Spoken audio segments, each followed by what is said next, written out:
on va se plonger un peu dans le sujet du jour. Je pense que vous avez, si vous êtes là, tous vu ma vidéo sur Sakakibara Seito, Azuma Shinichiro, alias Shonen A, qui est un tueur d'enfants, un enfant tueur d'enfants. J'en ai fait une longue vidéo.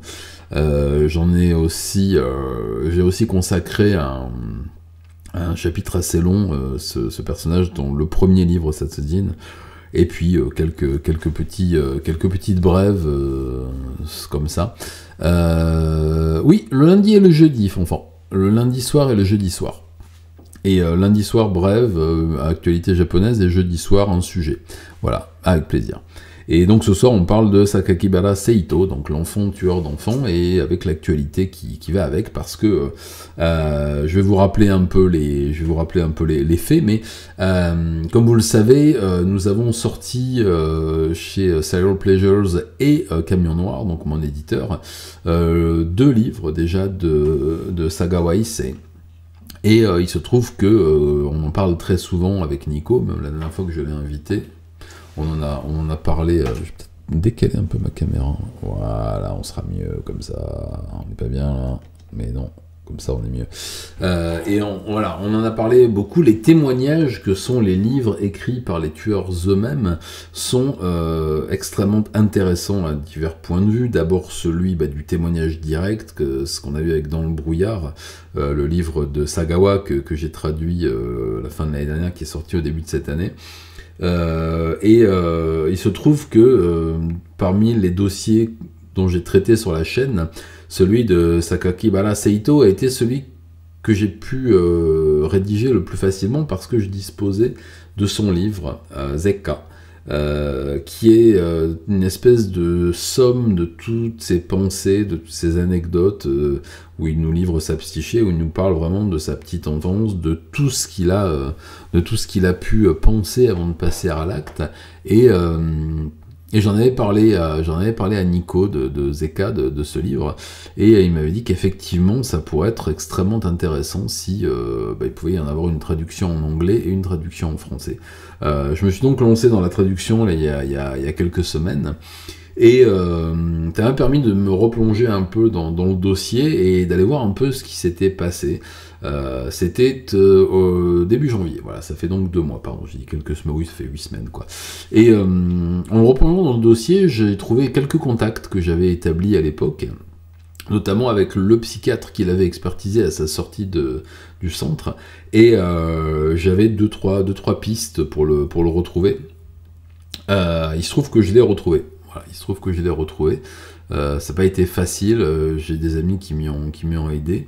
Il m'a répondu, je lui ai envoyé plusieurs messages, il m'a répondu, très craintif, très méfiant.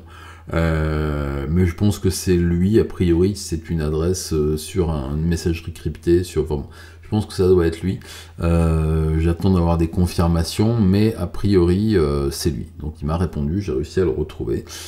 On va voir comment ça va continuer. Il a changé d'identité aujourd'hui. Il a changé de nom pour la 2e fois, il a changé d'identité. On en reparlera tout à l'heure. Je vous donnerai son nom, parce que je suis pas là pour le protéger, je suis juste là pour l'exploiter. Parce que, on va pas se mentir, hein, je vais essayer d'en tirer le meilleur. Voilà, je vais vous rappeler un petit peu les faits.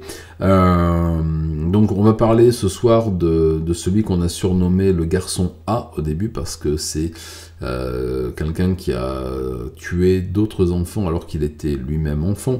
Il s'est fait appeler Sakakibara Seito, c'était son nom de tueur, pour justement les jeux de mots les jeux de mots par rapport à l'alcool, aux roses, etc. Je vous avais expliqué ça dans la vidéo. Son vrai nom, son nom de naissance est Azuma Shinichiro. Voilà, c'est arrivé près de Kobe.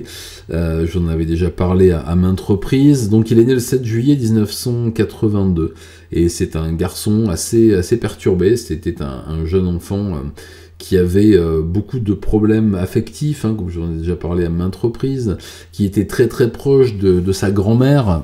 Je vais d'ailleurs vous mettre les illustrations au fur et à mesure, comme ça on verra de quoi on parle, ce sera beaucoup plus facile.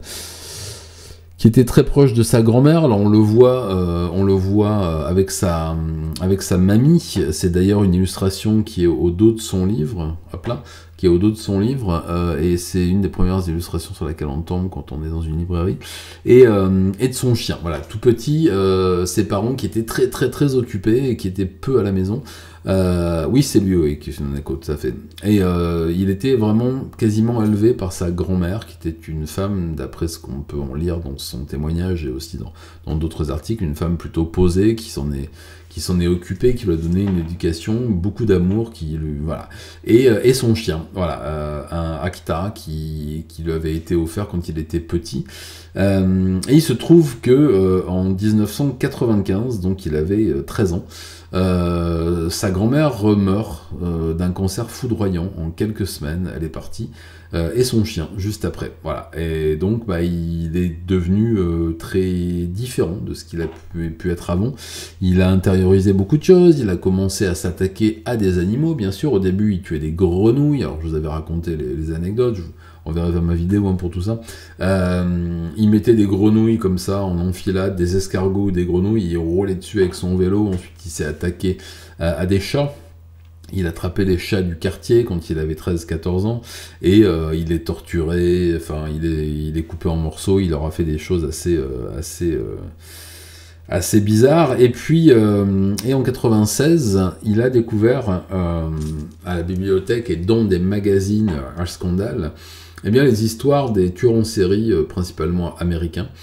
Et il s'est pris d'amour et d'admiration pour le tueur du Zodiac, voilà, qui est toujours celui dont on parle en référence pour le tueur en série qui n'a jamais été arrêté, d'après ce qu'on dit, d'après ce qu'on pense. Mais voilà, il s'est pris vraiment d'admiration pour ce tueur. Et il a commencé à en collectionner les articles, ça c'est lui, après mon adolescence. Il a commencé à collectionner les articles, à essayer de s'intéresser à ses méfaits, mais aussi aux personnages qu'il aurait pu être, à s'identifier à lui petit à petit.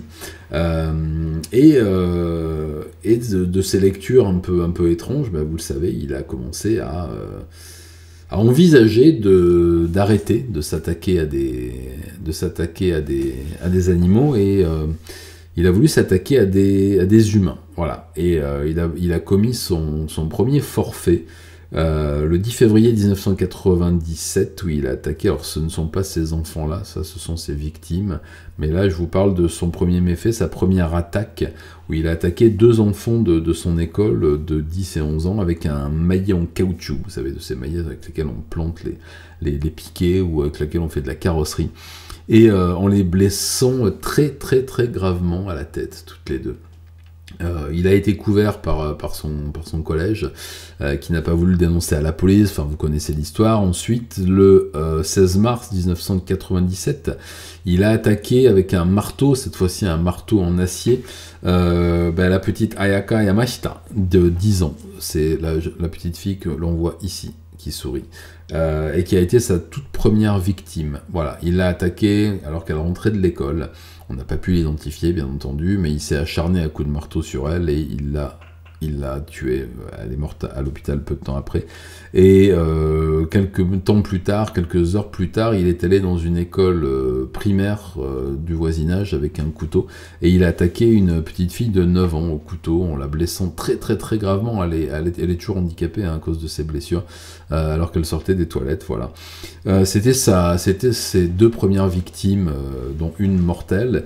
Et ensuite, le 24 mai 1997, donc 2 mois plus tard, eh bien, il a commis le meurtre, le crime et l'abomination qu'il a fait connaître de beaucoup, et qui continue à faire sa sinistre réputation. Il avait pour connaissance un jeune garçon, Hasedyun, c'est donc le petit garçon que l'on voit ici, avec son bonnet. Petit garçon de 11 ans qui était handicapé mental léger, qui fréquentait sa maison, qui venait souvent boire un rafraîchissement, jouer avec le frère de Finicello. Et bien un jour, il a emmené ce jeune garçon près d'un réservoir d'eau, en haut d'une colline, pour lui montrer des tortues, soi-disant dans le bassin. Le petit garçon l'a suivi et il l'a tué de ses mains en haut de la colline, il l'a étranglé et il a caché son corps dans une des réserves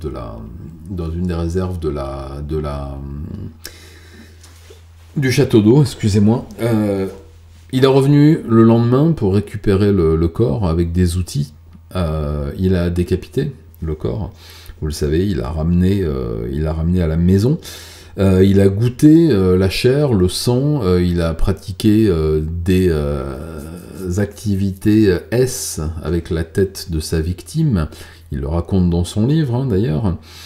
Et finalement, dans la nuit du 27 mai, donc 3 jours plus tard, eh bien, il a emballé la tête avec une ficelle et a fait un nœud. Il a écrit un mot, un peu comme écrivait le Zodiac. Et il est allé, voilà, ça c'est manuscrit, ça c'est pas celui-là, mais bon, c'est ceux qui l'ont envoyé tout ça. Et bon appétit, madame. Et il a roulé un mot écrit en rouge qu'il a glissé dans la bouche de sa victime, accroché au portail du collège. Voilà. Le concierge a trouvé, le gardien a trouvé la tête du petit Hassé au matin. Pendant ce temps-là, c'est à Tainohata, le collège, l'école primaire de Tainohata. Pendant ce temps-là, eh bien, Shinichiro a écrit sur ce qu'il avait fait, il a pris beaucoup de notes, il a fait des croquis, il dessinait beaucoup. Vous voyez qu'il avait inventé un logo un peu comme celui du Zodiac qui mettait sur toutes ces lettres. Et il a commencé à écrire encore plus de lettres anonymes à la police, à Lusandré, où il les cherchait, où il les provoquait, exactement comme l'avait fait le Zodiac, hein, et où il leur disait, en gros, j'ai commencé à tuer, vous ne me retrouverez jamais, je vais continuer, chaque jour je vais tuer un enfant, etc. etc. C'est allé très très très très très loin, quand même.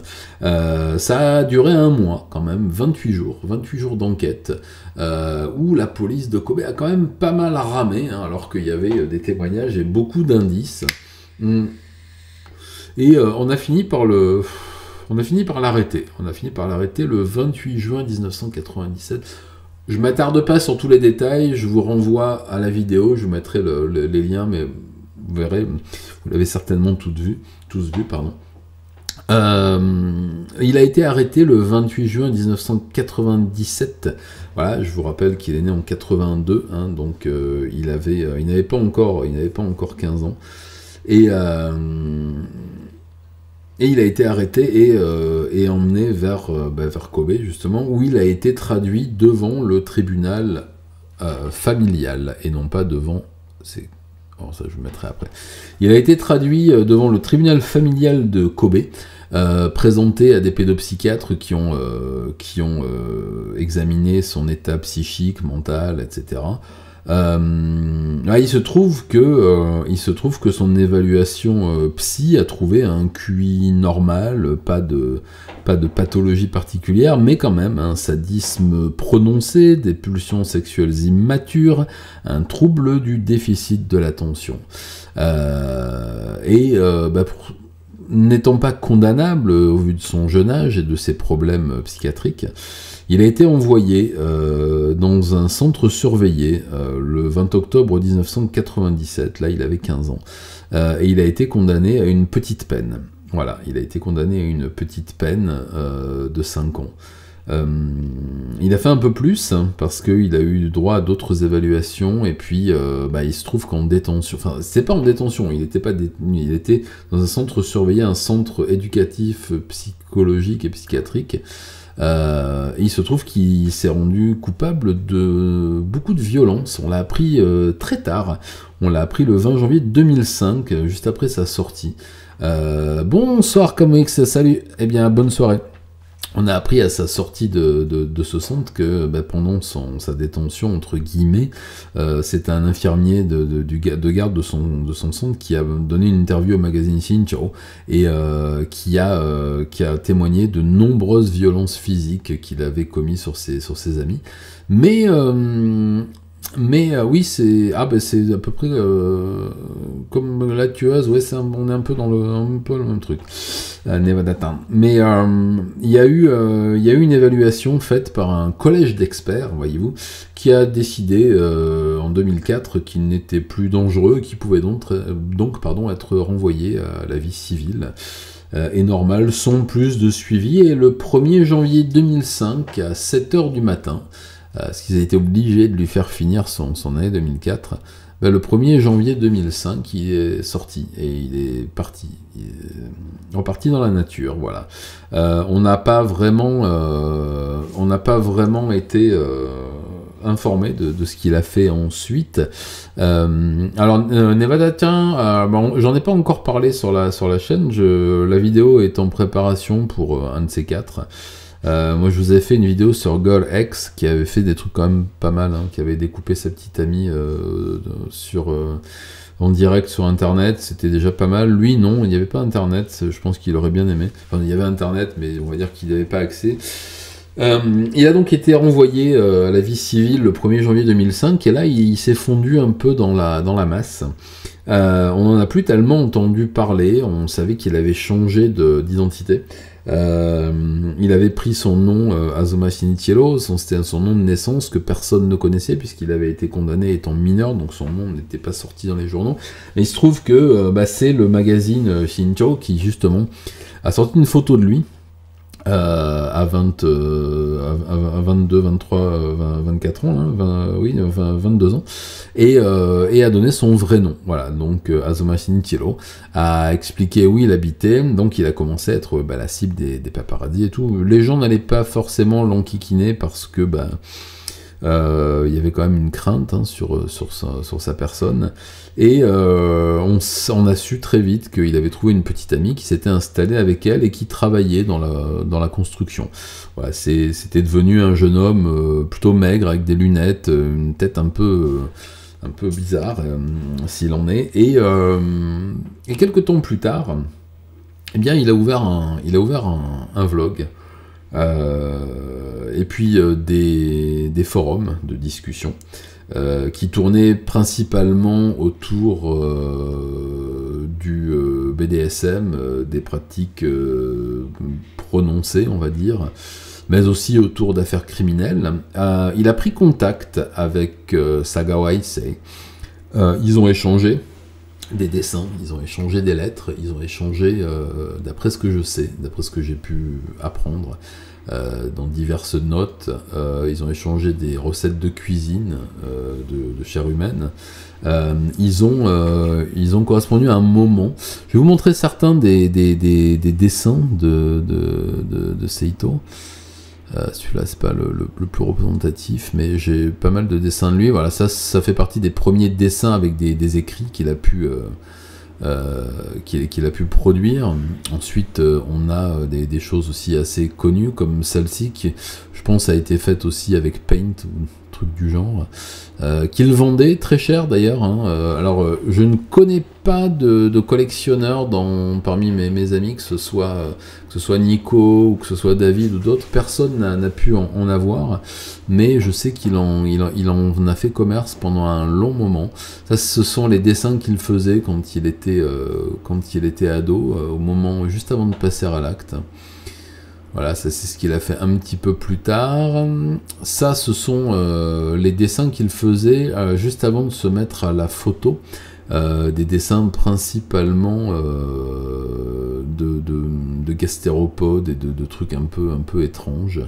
Et ça, c'est le dessin qu'il avait fait pour Sagawa. Voilà, il avait envoyé dans une lettre à Sagawa Issei, où on reconnaît des dessins faits à partir de photos, notamment celle de la figure découpée de René. Voilà, hop, au revoir.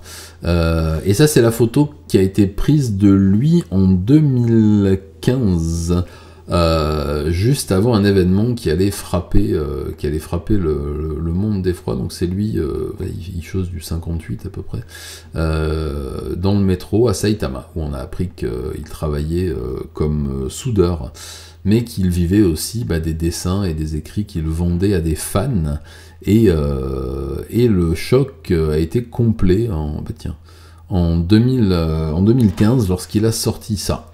Donc je l'ai dit tout à l'heure, Zeka. Zeka qui est un recueil de mémoires, qui est son autobiographie, que je suis donc en train de traduire et dans laquelle il raconte toute son histoire, sa petite enfance, son passage à l'acte, ce qu'il a pensé au moment de passer à l'acte, comment il est passé à l'acte, les gestes exacts qu'il a fait, mais aussi ce qu'il en a pensé après, son ressenti par rapport à son non-jugement, par rapport à la psychiatrie, par rapport au regard que le monde a sur lui.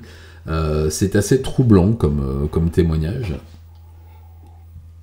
Arigatou gozaimasu. Un petit moment de douceur dans ce récit brutal. C'est madame qui m'a apporté une petite tasse de chai latte. Et donc le monde a été stupéfait en voyant que Ota, un éditeur japonais que je connais bien parce que j'ai beaucoup travaillé avec eux, sortait ce livre. Voilà, l'autobiographie de Shonan A, donc de garçon A. On ne donnait pas son nom, même si tout le monde le connaissait. Et il se trouve que ce livre, en sortant, a fait un énorme carton en juin 2015. Il s'est vendu à d'abord des dizaines de milliers d'exemplaires, et notre bon Finitiello s'est retrouvé en position d'être un auteur de best-seller jusqu'à ce que les familles disent familles de victimes, s'il vous plaît, il y aurait moyen qu'ils ne deviennent pas millionnaires grâce au récit de ces horreurs. Ah, arigato. Et il se trouve qu'il y a eu, bon, ça, pareil, je vous renvoie à la vidéo, il y a eu plusieurs procès qui ont abouti à ce qu'il soit privé de ses droits d'auteur, qui ont été reversés aux victimes. Et aujourd'hui encore, les droits du livre sont détenus par une association qui a réussi à le déposséder de ses droits d'auteur, et qui donc gère les... Twitch est devenu fou, il t'a infligé 9 pubs, j'en suis désolé, alors c'est pas moi qui les gère, mais j'en suis désolé, ça m'a volé. Et voilà, donc les droits aujourd'hui appartiennent toujours à l'éditeur, mais les bénéficiaires des droits d'auteur, donc des royalties, c'est une association de famille des victimes, donc des parents de Ayaka et de June. Et il se trouve qu'on a acquis les droits il y a pas longtemps avec Nico, que je suis en train de traduire ce récit assez bizarre, mais quand même extrêmement intéressant, vraiment. Ensuite, eh bien, il a encore disparu parce que il a été à nouveau dans le feu des projecteurs. Et voilà 4 ans, en 2020, il a réapparu, il a ouvert une espèce de... entre la chaîne... je vous ai déjà parlé de Nico Nico. Vous m'aviez demandé une fois en live, et pourquoi tu vas pas sur Nico Nico, c'est vachement sympa, on peut mettre des vidéos et tout. Eh bien, sachez que Nico Nico, je vous en avais déjà parlé pendant le live sur les Junior Idols. Nico Nico ne pratique aucune censure, c'est-à-dire que c'est un peu comme Telegram, c'est un truc open, et vous pouvez y poster absolument tout. C'est pour ça qu'on y trouve des vidéos pornographiques, dont je vous ai parlé pendant la vidéo sur le live sur les Junior Idols, mais on peut aussi y poster des photos de soi, des vidéos, des choses, lorsqu'on est un ancien tueur, alors pas en série, parce qu'il en a tué que 2, mais un ancien tueur psychopathe condamné. Il se trouve que maintenant, il fait ce genre de choses, c'est-à-dire que il fait un peu de musculation, hop, et puis il se met un masque bizarre, une cagoule bizarre sur la tête, et il se met en scène, voilà, dans des positions diverses et variées que je vais vous présenter maintenant. Donc là, c'est lui, nu, avec un photomontage où il chevauche une limace, voilà, parce qu'il est passionné par tout ce qui est escargot et limace, qu'il tuait. Alors il raconte aussi souvent qu'il continue à en tuer, qu'il en crucifie, enfin voilà, donc il a beaucoup changé, hein. Comme l'ont dit ses psychiatres, il n'est plus un danger pour la société. Voilà, avec une tête d'alien en montage, avec toujours son espèce de masque. Donc c'est un des dessins qu'il faisait sur les lettres qu'il envoyait à la police, et c'est un des motifs qu'il avait dessiné sur le corps du petit June.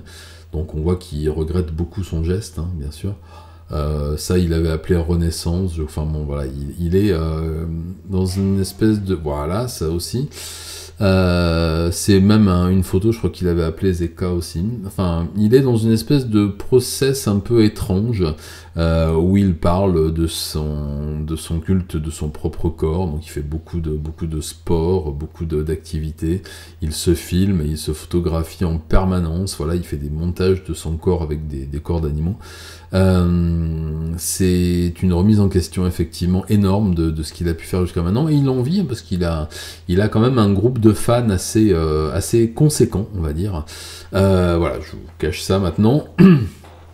Donc il est pas plus du tout torturé, il est guéri depuis 2005 qu'il est sorti, il est totalement guéri, il va très bien. Et il se trouve qu'il est en relation avec des gens du monde entier, notamment des jeunes filles, beaucoup de jeunes filles qui sont très très attirées par son corps et par son passé. Et vous pouvez trouver sur Nico TV. Alors je vous mettrai les liens parce que je ne veux pas vous montrer les vidéos. Elles sont pas choquantes, c'est juste que le contenu est quand même très particulier. Vous verrez des photos, des vidéos postées par des fans de Sakakibara Seito qui lui rendent hommage sur Nico Nico, donc Nico TV. Et il entretient le mythe autour de lui en disant qu'un jour il reviendra. Alors on sait ce que ça veut dire, un jour je reviendrai. Et il a changé de nom, il a fait partie d'un programme de protection des mineurs condamnés, ce que je trouve tout à fait louable. Et il a pris un autre nom, il est parti dans une autre préfecture, donc cette fois-ci c'est Agaya. Et aujourd'hui il s'appelle Nishioka Makoto. Voilà, j'ai pu trouver son nom, ça me dérange pas de le donner. De toute façon, il lui arrivera rien. Hein. Et il est aujourd'hui ouvertement dans ce process de tirer parti de son crime, comme avait pu le faire Sagawa. Il avait beaucoup posté au moment de la mort de Sagawa en disant qu'il regrettait le départ de cet homme admirable, qu'il admirait beaucoup, etc., etc. Et donc aujourd'hui, il n'assume pas son geste et en même temps il essaie d'en vivre. Il n'assume pas son identité mais en même temps il joue là-dessus pour vendre des choses. Moi je ne lui achèterai rien, bien entendu. Par contre, je vais éditer son livre parce que déjà l'argent ira pas à lui et parce que je trouve que son livre est extrêmement intéressant. Voilà, le contenu est très plein d'enseignements sur ce qu'il a pu faire et sur sa psychique, et il a des activités avec divers pseudonymes que l'on a pu très facilement décrypter, hein. Et j'ai envoyé des bouteilles à la mer à plusieurs reprises. Alors c'est vrai que Nico me poussait un peu, il dit vas-y, et j'ai eu une réponse. Voilà, je vous l'ai dit au début de live, j'ai eu une réponse, donc je vais entretenir le dialogue avec lui.